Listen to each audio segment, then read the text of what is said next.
Welcome to Jim Rohn Treasures, where timeless wisdom meets modern life. There's one thing I learned fairly early in life. Life doesn't ask whether you're ready or not. It just happens beautiful, chaotic, gentle, fierce in its own way. I used to think that if I tried hard enough, worked hard enough, and was kind enough, then life would eventually become easier. But then there were days when, even though I did everything right, life still threw unexpected winters at me. A deal fell apart. A friend walked away. A dream that felt within reach suddenly disappeared. And I remember that feeling very clearly, the feeling of standing in front of a storm I never chose. Sometimes I ask myself, why me? But after many winters repeating themselves, I realized a truth that I had to learn with my own heart. We can't choose the season, but we can choose how we walk through it. You see, anyone can keep a smile when life is smooth. But only those who build a strong spirit can keep their light when life goes dark. And those moments, those days when you no longer believe you're strong, are when your true character is formed. Today, I want to share with you 12 principles that changed the way I walked through the stormy seasons of my life. Not theories, not motivational slogans, but lessons paid for with time, mistakes, and the long winters I had to survive. And I hope you'll stay until the end, because the final principle, if you grasp it, may change the way you see yourself and your future. Are you ready? Then let's begin. Principle 1, accept the winter. Difficulty is a part of life. I still remember very clearly the first winter of my life. A winter not of weather, but of the soul. At that time, I had just gotten married and had just started my business. I carried excitement and the simple belief that if I did well enough, life would get easier. But life didn't work the way I imagined. One day, I lost the biggest contract I had pinned all my hopes on. I sat there quietly, as if part of my future had slipped out of my hands. And in that moment, I understood winter had come. During the first few days, I asked myself, why me? What did I do wrong? But after many more winters repeated themselves, I learned a truth I later shared with every student I taught. Life isn't unfair. Life is simply honest in a very harsh way. Everyone loves spring, pleasant, bright, full of hope. But no one can escape winter, the season that forces us to grow up. Without winter, we would never learn how to keep our faith warm. Without winter, we would never know how strong our roots are. Difficulty is not an accident of life. Difficulty is part of life's design. If everything were easy, people would never grow. If every day were sunny, we'd never learn how to protect ourselves. I once asked my mentor, why does life have to be this hard? He smiled and said, Jim, if life weren't hard, you'd never grow up, and this world needs grown-ups. From then on, I looked at my stormy days with new eyes.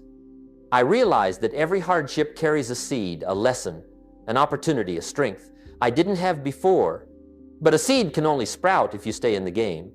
Life doesn't promise you'll win quickly, but life always promises this. If you don't quit, you'll grow. A farmer never gets angry at winter. He understands the season. He uses winter to sharpen his tools, prepare his fields, and restore his strength for the next season. And because he understands the rules, he doesn't fear winter. But what about us?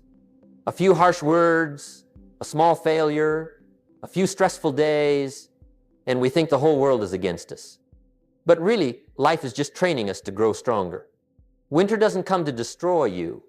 Winter comes to prepare you for a greater harvest. Today's winters may be a rejection email, a debt, a broken relationship, or a month of low income. But their nature is the same. It's the time that forces you to slow down, face yourself, and learn what spring could never teach.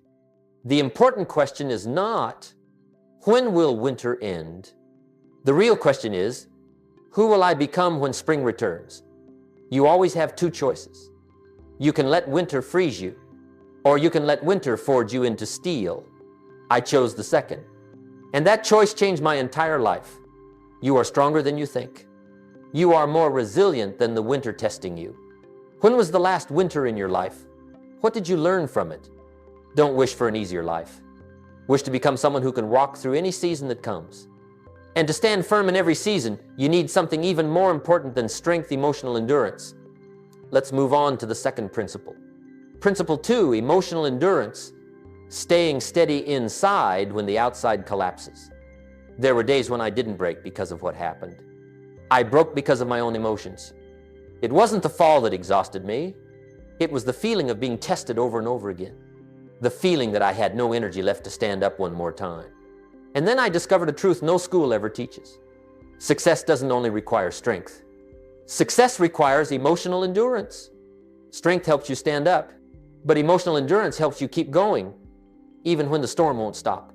I once knew a man who worked incredibly hard. He worked day and night, but every time someone criticized him, he collapsed. Not because the words were too harsh, but because he lacked inner roots, the ability to manage his own emotions. I used to be like that. Just one person being disappointed in me made me shrink. Just one setback in my work had me blaming myself for days, until my mentor said something that woke me up. Jim, you can't let your emotions run your life. If every shift of the wind knocks you down, you'll never go far.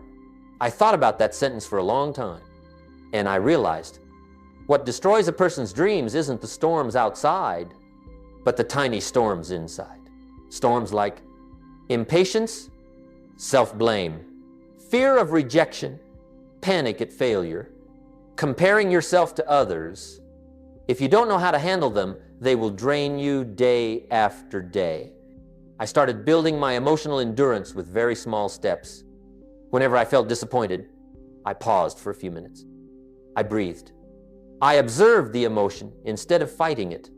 I asked myself, does this really matter that much? Will this still upset me a year from now? Most of the time, the answer was no.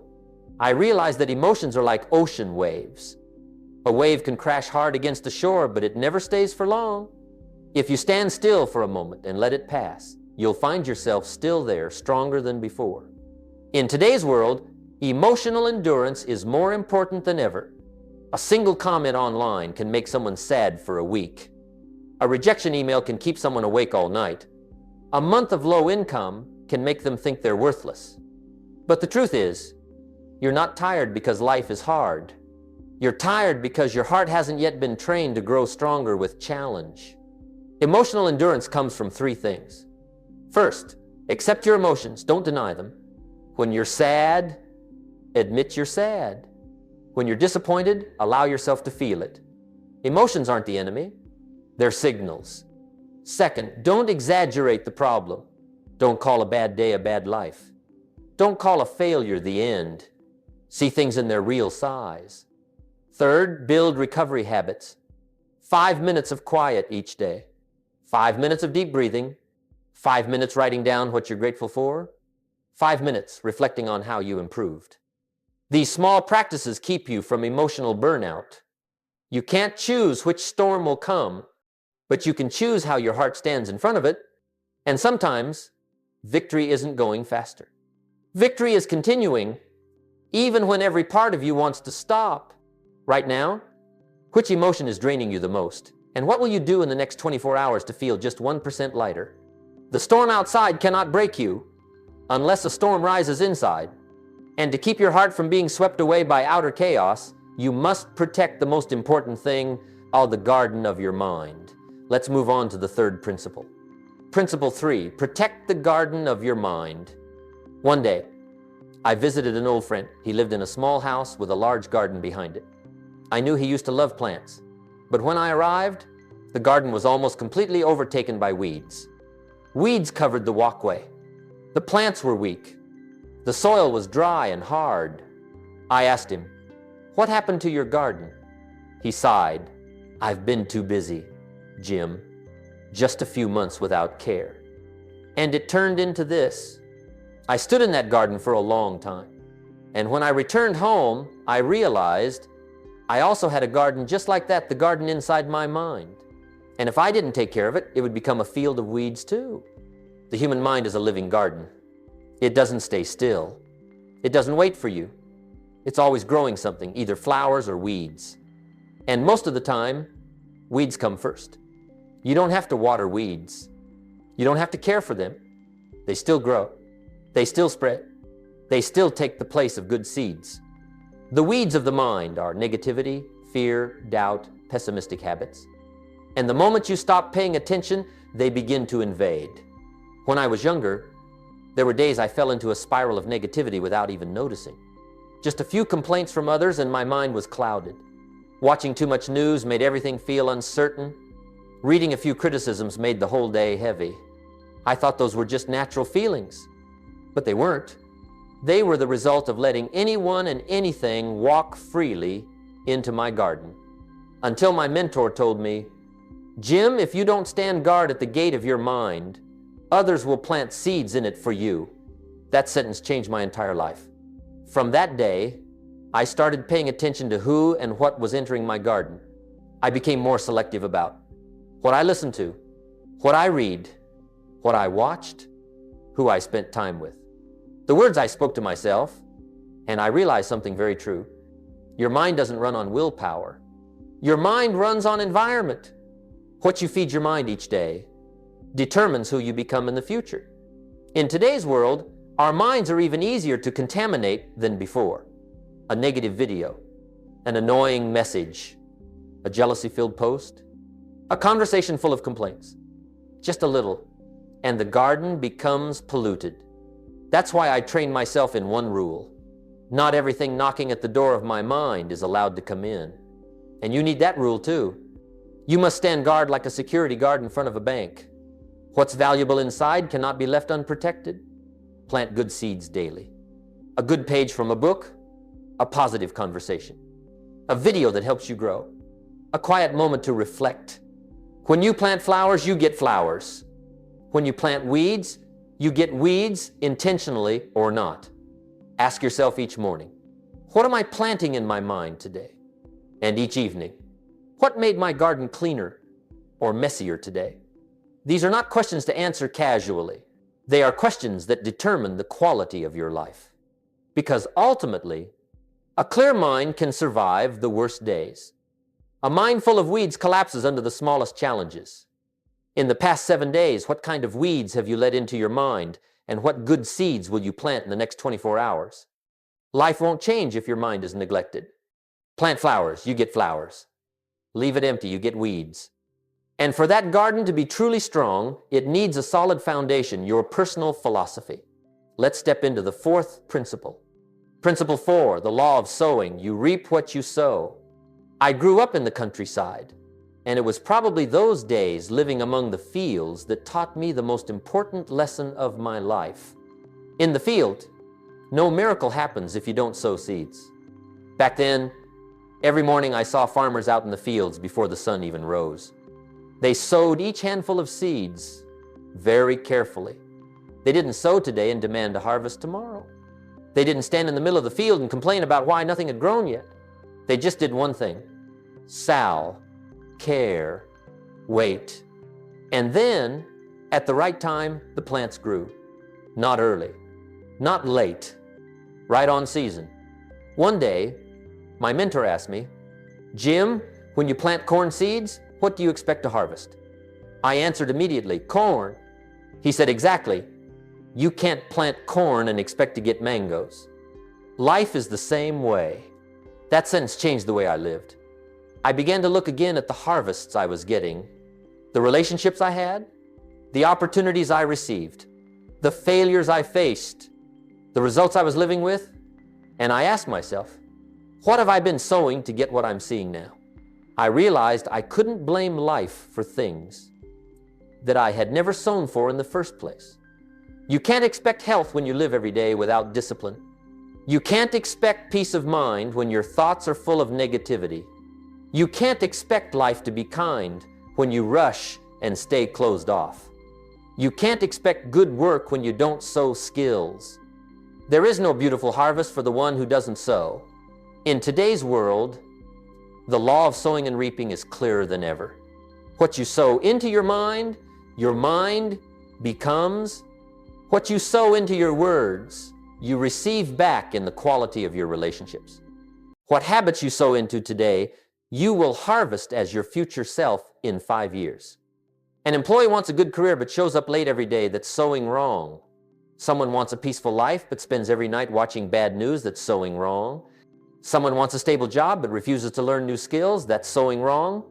It's not that life is unfair. They're just planting corn and demanding mangoes. I also used to sow wrong. I sowed impatience, and I reaped disappointment. I sowed fear, and I reaped missed opportunities. I sowed laziness, and I reaped months filled with worry.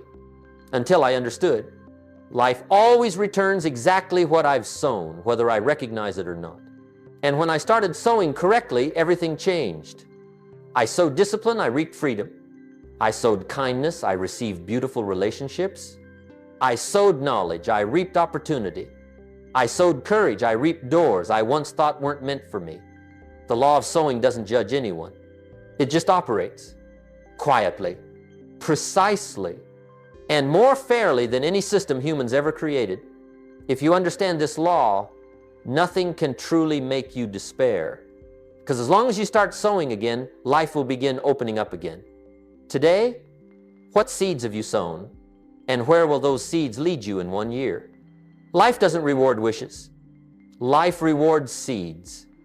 But to sow the right seeds, you need a deeper foundation, a strong, clear life philosophy that guides every decision. Let's move on to the fifth principle. Principle 5, build a strong life philosophy. When I was young, I thought people who were more successful than me were that way because they were more talented, luckier, or started from a better place. I thought life favored them and made things harder for me. But then I met my mentor. He didn't teach me how to make money right away. He didn't teach me sales techniques or business strategies either. The first thing he taught was life philosophy. I still remember that afternoon. He handed me a blank sheet of paper and said, "Jim, before you try to change your life, you have to change your decision filter. That's what determines how you act, how you react, what you choose, and what you walk away from." I stared at that sheet of paper for a long time because I realized I had never written down my own life philosophy. I was living by habit, living by emotion, living by what I heard from others. But I had never asked myself, what truly matters to me? What do I believe? What am I pursuing? And that's when I understood. Someone with a strong life philosophy will go farther than someone who only lives by their feelings. Your philosophy is like the frame that keeps the house of your inner world standing. If the frame is weak, a small shake in life, and you crack. But if the frame is strong, even in strong winds, you don't tilt. I began building my life philosophy from very small pieces. I wrote out each sentence, each idea, each thing I wanted to become. I wrote, I am responsible for my own life. I choose discipline over regret. I see failure as feedback, not a verdict. I value time. I keep my word with others and with myself. I am kind, but I don't compromise my values. And I realized, just by writing them down, I was already living differently. I had standards. I had an inner voice. I had principles to hold on to. From then on, my decisions became clearer. I didn't take jobs that went against my values. I didn't stay in relationships that made me smaller. I didn't spend time on things that didn't help me grow. I didn't let others define my worth. Life philosophy became an inner compass, quiet, but always pointing in the right direction. In today's world, people are easily swept away by noise, news, opinions, other people's expectations, comparison. Without a clear life philosophy, you'll run in every direction except your own. You'll be like a leaf blown by the wind instead of a tree with deep roots. But once you have a strong philosophy, you carry a foundation wherever you go. You're not shaken by bad news. You're not discouraged by small failures. You're not arrogant in victory. You don't collapse in defeat. You become someone who can stand firm in every season. A strong life philosophy comes from 3 things. First, asking yourself hard questions. I once spent hours just to write one answer. What do I believe? What guides me? Why am I living this way? Second, learning from people who are better than you. I read books. I met my mentor. I listened to those who had gone before. And I filtered out what was right for my path. Third, constant adjustment. Philosophy isn't a rock. It's a tree. It needs tending, trimming, watering. At each new stage of life, I rewrote part of it. And the amazing thing is, When your philosophy is strong, the rest of life becomes easier. Not because life is simpler, but because you are clearer, more grounded, more insightful. Tonight, write this question on a sheet of paper: what is my life philosophy? And don't leave the table until you've written at least 5 honest lines. When you build a strong life philosophy, life no longer pushes you around. You lead yourself. And once you have that philosophy as your foundation, the next thing you must do is take control of the most important conversation in your life, the conversation you have with yourself. Let's move on to the 6th principle. Principle 6. Master your inner dialogue. There is something that took me many years to understand. The most important conversation in your life is not with your boss, not with your friends, not with your family. It's the conversation you have with yourself. I used to treat myself very harshly. Just one small mistake and I would immediately blame myself. I really am useless. Failed again. Why can't I do anything right? Those sentences silently destroyed me. No one heard them. No one argued with them. It was just me and the invisible scratches on my heart. One day, my mentor told me, "Jim, never say to yourself things you don't want to become true." That sentence left me silent for a long time because I realized if I plant cruel words in my mind, I will live them out. If I sow into myself words that belittle me, my life will shrink to match them. Not because I'm incapable, but because I'm programming myself to believe that I am. From that day on, I started paying closer attention to what I said to myself. I discovered something. The human mind believes whatever it hears most often, whether it's true or not. If you keep saying, "I can't do this," your mind will search for proof to back that up. But if you say, "I'm learning, I'm getting better," your mind will also look for ways to become that. Self-talk is the seed of your spirit. Sow wrong, you reap wrong. Sow right, you reap right. Once, I met a young woman at a seminar. She asked me, "How can I be more confident, sir?" I answered very simply, "Don't say to yourself anything you wouldn't say to a child learning to walk." She fell silent. I stayed silent too, and I saw her eyes begin to well up because she understood.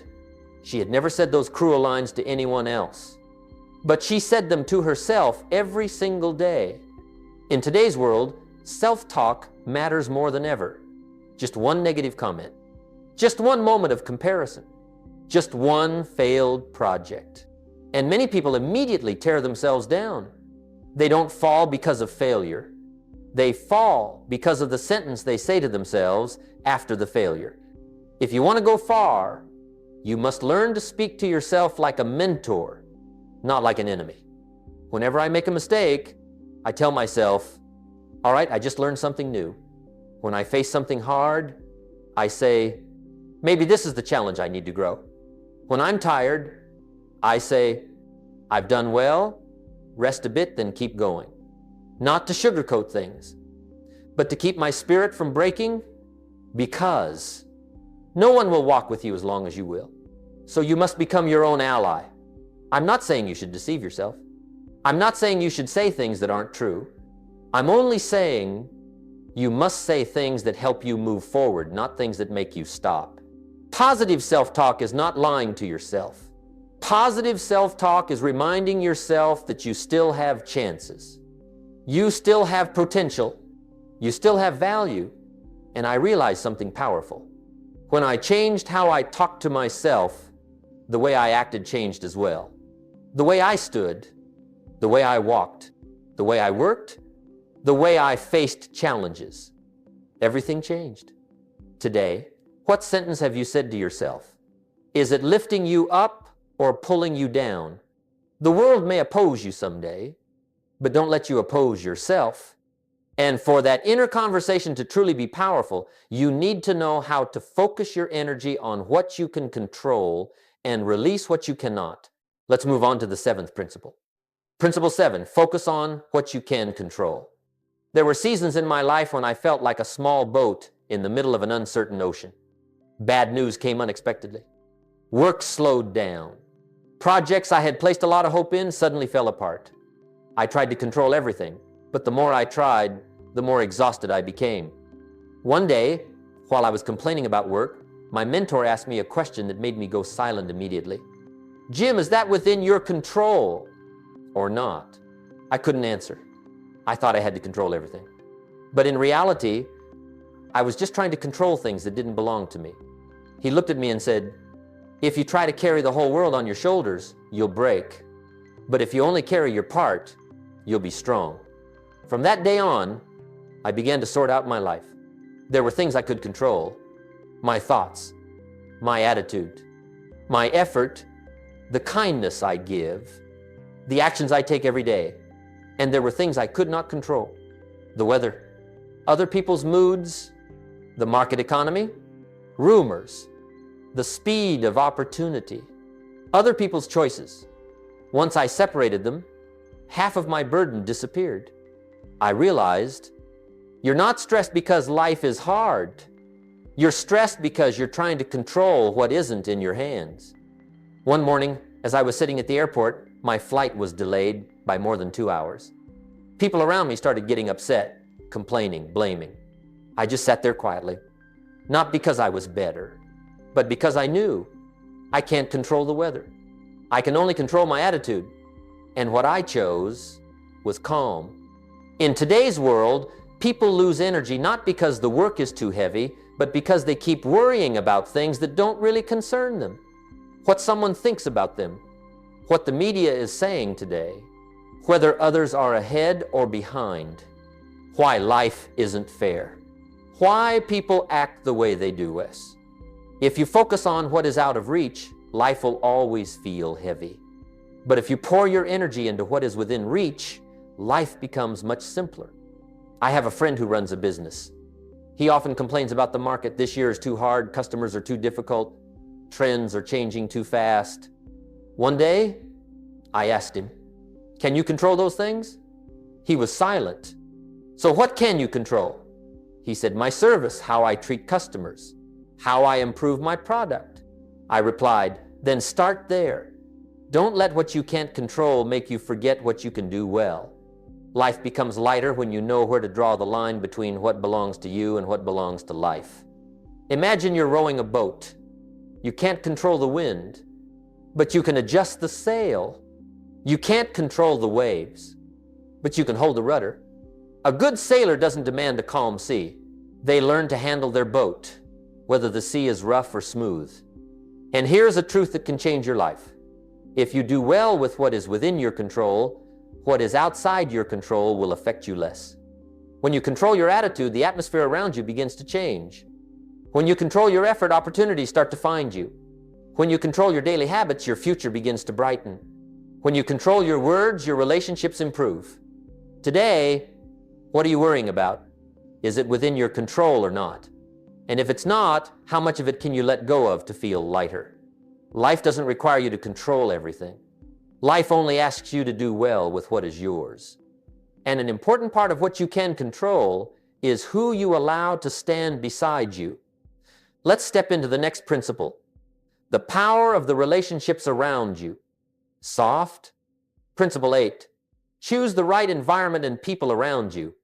There is something I learned very late, and when I finally understood it, I wished I had known it earlier. You will become like the people you spend the most time with. When I was young, I always thought environment didn't matter. I believed that as long as I tried hard enough, I could overcome anything. But then there were days when my spirit dropped, not because I was weak, but because I was in an environment that made me weaker. I used to spend a lot of time with people who were always complaining. They complained about work, complained about money, complained about others, complained even about things they had never tried. I didn't realize that every night when I went home, my mind was carrying their complaints. My mood sank. My dreams shrank. I started to think, maybe life really was that hard. Until one day, my mentor asked, Jim, who is influencing you the most? I thought for a moment and said a few friends' names. He nodded and said, then look at their lives. That's a picture of your future if you keep staying that close to them. That sentence cut straight into me. I looked again at the lives of the people I was walking with. No one had big dreams. No one wanted to change. No one was willing to learn anything new. And I understood something important. It wasn't that I was weak. I was just surrounded by people who made me weaker. From then on, I decided to change my circle. Not by cutting people off or calling anyone bad. I simply couldn't build my future on the habits of people who didn't have one. I started spending more time with people who lived with purpose. People who talked about solutions, not just problems. People who, after you met them, made you want to become a better version of yourself. I realized there are three kinds of people in life. First, the people who lift you up, lifters. They are the ones who make you want to move forward. They don't need many words, yet they inspire a lot. You leave a conversation with them thinking, I want to try a little harder. Second, the people who lean on you, leaners. They always need you to hold them up, but rarely hold themselves up. They aren't bad, but if you stay too long, you'll get tired. Third, the people who drain you, drainers. They make your mind heavier every time you see them. Always complaining, always negative, always pulling every hope down. I don't blame them, but I understand that my future is too important to place in the hands of people who don't value it. In today's world, this is even clearer. Just by following the wrong people online, you can spend a day stuck in anxiety. Just by hearing a few negative words each morning, your whole day can drop in energy. Just one toxic relationship holding you back can cost you a full year of growth. Not because you're not strong, but because environment is always stronger than willpower. When I started choosing the right people, everything changed. I thought bigger. I worked better. I became more disciplined. I stopped complaining. I learned to protect my mind. I learned that. You can't fly high if you hang your life under people who are afraid of heights. Someone's reputation matters less than the energy they bring to you. How much money they have matters less than who you become when you're around them. Write down the 5 people you spent the most time with this past week. Are they lifting you up or pulling you down? Your future is determined not only by what you do, but also by who stands next to you. And once you are in the right environment with people who lift you up, what comes next will determine success or failure. The small disciplines you keep every day. Let's move on to the 9th principle.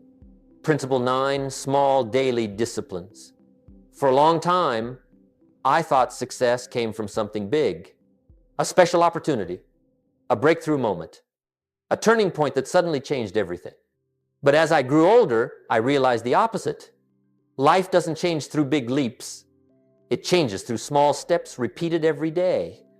I remember once my mentor asked, Jim, what determines a person's future? I guessed, luck, talent, environment, opportunity.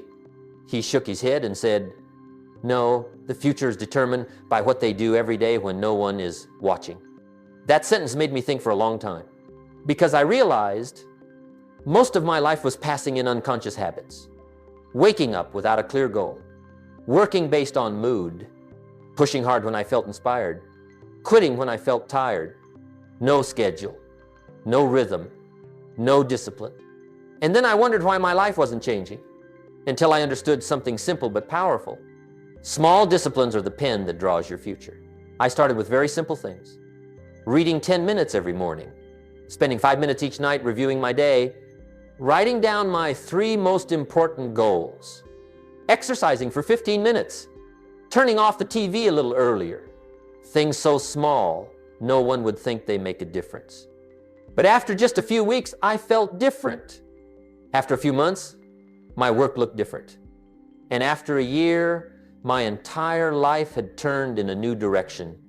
Not because I did something big, but because I did the right things many times. Discipline has a strange quality. The first day is hard. The second day is hard.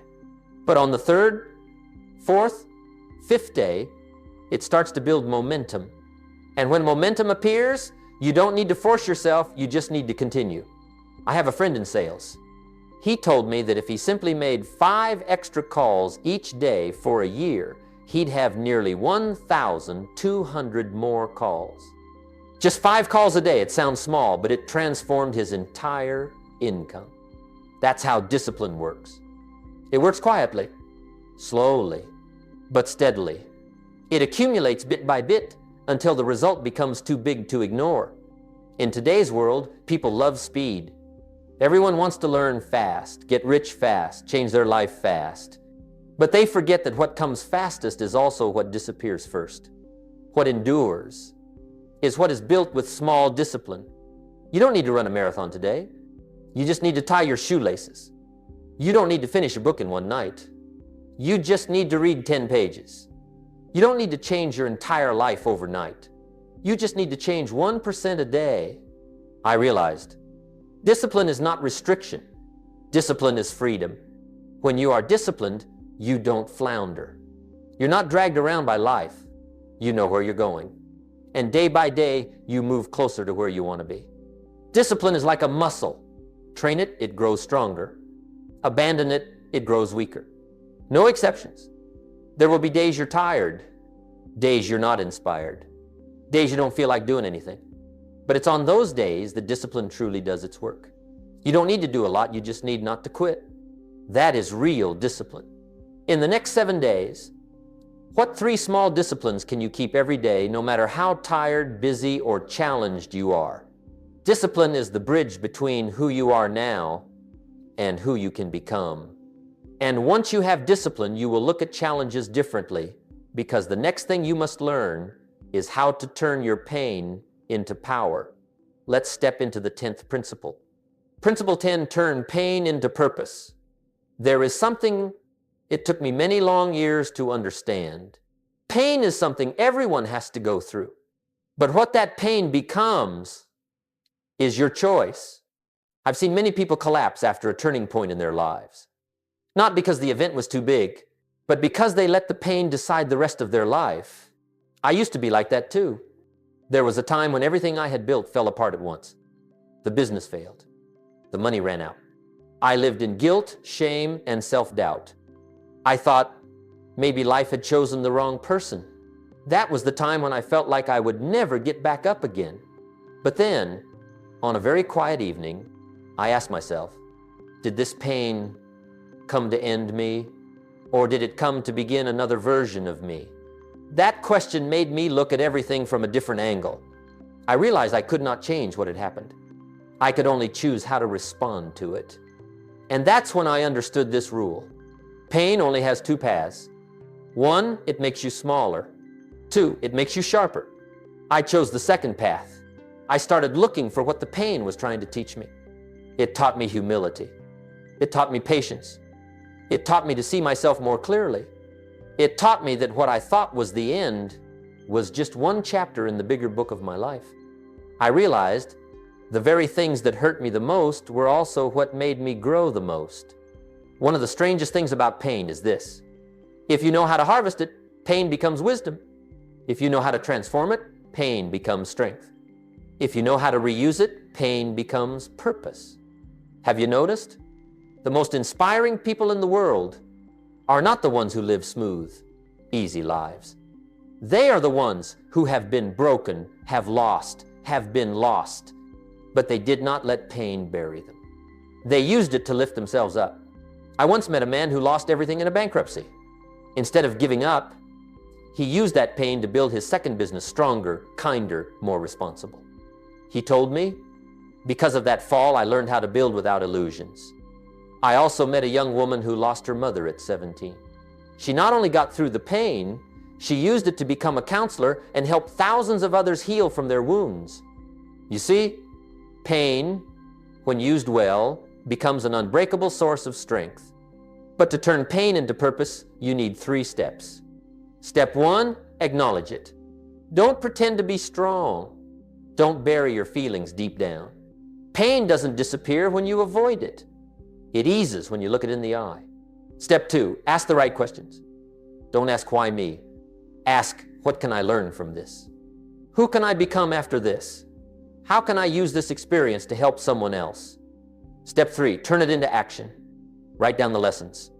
Help someone else going through something similar. Change the habits that caused you pain. Build a new path you truly deserve.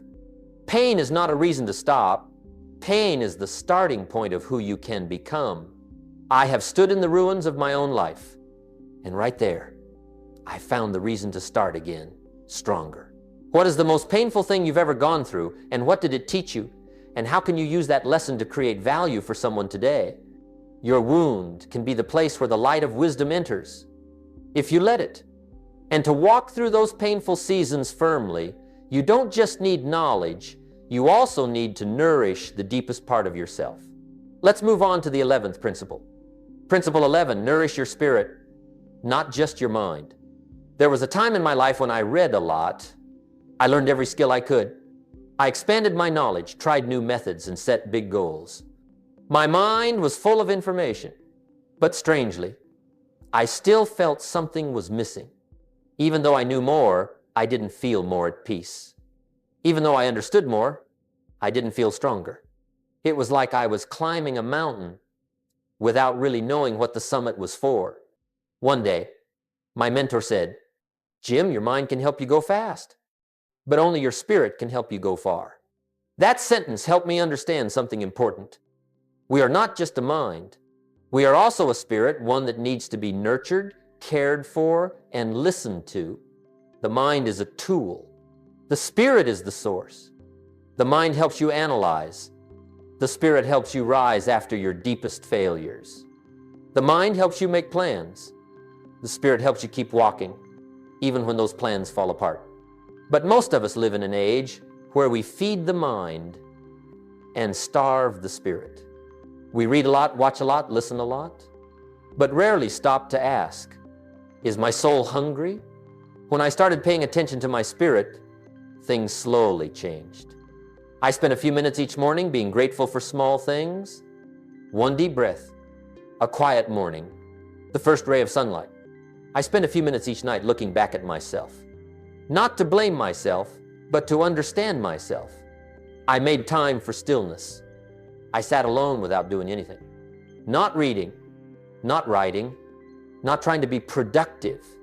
Just sitting and listening to myself. And that's when I realized the mind leads the way, but the spirit is where we are rooted. Your spirit is nourished by very simple things. A word of gratitude, a quiet moment, a kind act that no one knows about is an afternoon of deep breathing and letting go, a page from a book that calms you, an honest conversation. All of that makes you strong from the inside, a kind of strength that makes no noise, but is steady and deep. I've met many talented people who collapsed when life hit them hard, not because they lacked knowledge, but because their spirit was too tired, too drained, too starved.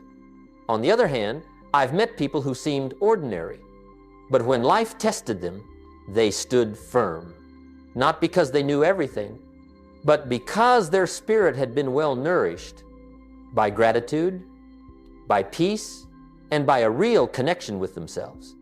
Today, people chase rapid growth. They learn more skills. They optimize performance. They try to improve themselves hour by hour, but they're tired. They're tense. They're empty because they forget something simple. The spirit is not a machine. The spirit is a garden. If you don't tend it, it will wither. Just 5 minutes a day is enough. 5 minutes standing still and feeling your breath. 5 minutes writing down what you're grateful for. 5 minutes not comparing yourself to others. 5 minutes saying something kind to yourself. Just 5 minutes is enough for your spirit to begin to recover. In a noisy world, peace becomes a superpower, and you only gain that superpower when you know how to nourish your spirit. Today, have you spent 5 minutes nourishing your spirit? And if not, which way will you choose to do it before the day ends? The mind takes you to success. The spirit keeps you connected to yourself. And when the spirit is strong enough, you will see life with different eyes, knowing that today is only one chapter and the future is still ahead. Let's step into the final principle. Principle 12, keep your faith in the future. There were days when I felt like I was standing in the middle of a vast field covered in fog. I couldn't see the way out. I couldn't see any clear path. There was only one feeling. Life seemed to be testing me too much. On those days, I easily lost faith. I thought my future was bleak. I doubted my own ability. And I once asked, how do people keep walking when all they see ahead is darkness? Then one evening, my mentor said something I never forgot. Jim, what keeps people standing is not what they see now, but what they believe is waiting for them ahead. That sentence was like a light. It didn't make the fog disappear, but it gave me a reason to take one more step. I realized a truth I later shared with many young people. Life will be dark at times, but the future is always bright for those who are patient enough to keep going. What matters is not where you are right now. What matters is where you're heading and what you believe about that path. I once met a young man struggling in his job, low income, no support from his family, friends mocking his dreams. But he held a very clear picture in his mind, a stronger version of himself, a life he wanted to build, a family he wanted to lift up. He told me, "I don't know when I'll get there, but I know one day I will." And a few years later, he did. Not because everything went smoothly, but because he kept walking, though it was hard, though he was tired, though it was dark. The picture in his mind was bigger than the obstacle in front of him. I have met many people like that, and I notice they share something in common. They hold a vision big enough that bad days can't break them. A big vision is not wishful thinking, not blind positive thinking, not things will magically work out. A big vision is the promise you sign with your own future. It is the strength that pulls you up every time you fall. It is the anchor that keeps you from drifting when life gets too turbulent. In a world full of uncertainty, you need something more solid than your current situation. That is the image of yourself in the future. The clearer the vision, the steadier your steps. The brighter the vision, the stronger your heart. The bigger the vision, the smaller every hardship becomes. And I learned something important. You don't need to know the whole path. You just need to see the next step and believe the path will appear as you walk. It's like climbing a mountain in the early morning. The light doesn't reveal the entire trail. It only shows enough for you to see a few steps ahead. But if you keep going, the sun rises and the whole path appears. The future is the same. No one sees it all. But those who have enough faith go the farthest. And the beautiful thing is, vision is not a gift for special people. Anyone can create it. You just need to ask yourself 3 things. What do I want my life to look like? Who do I want to become in the next 5 years? What will make me proud when I look back? Write it down. Keep it close to your heart and walk day by day. One day, you will look back and realize you've gone much farther than you ever imagined. Write down one single picture of the future you want to achieve, clear, specific, and honest. Is it strong enough to pull you through the hard days?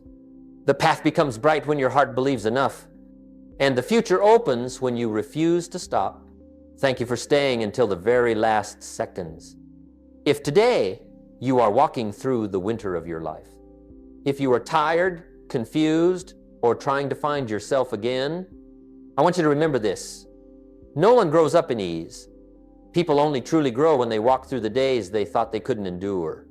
12 principles, not for you to become perfect overnight, but so you have a path, a place to stand, a small light to keep walking when the way ahead is still foggy.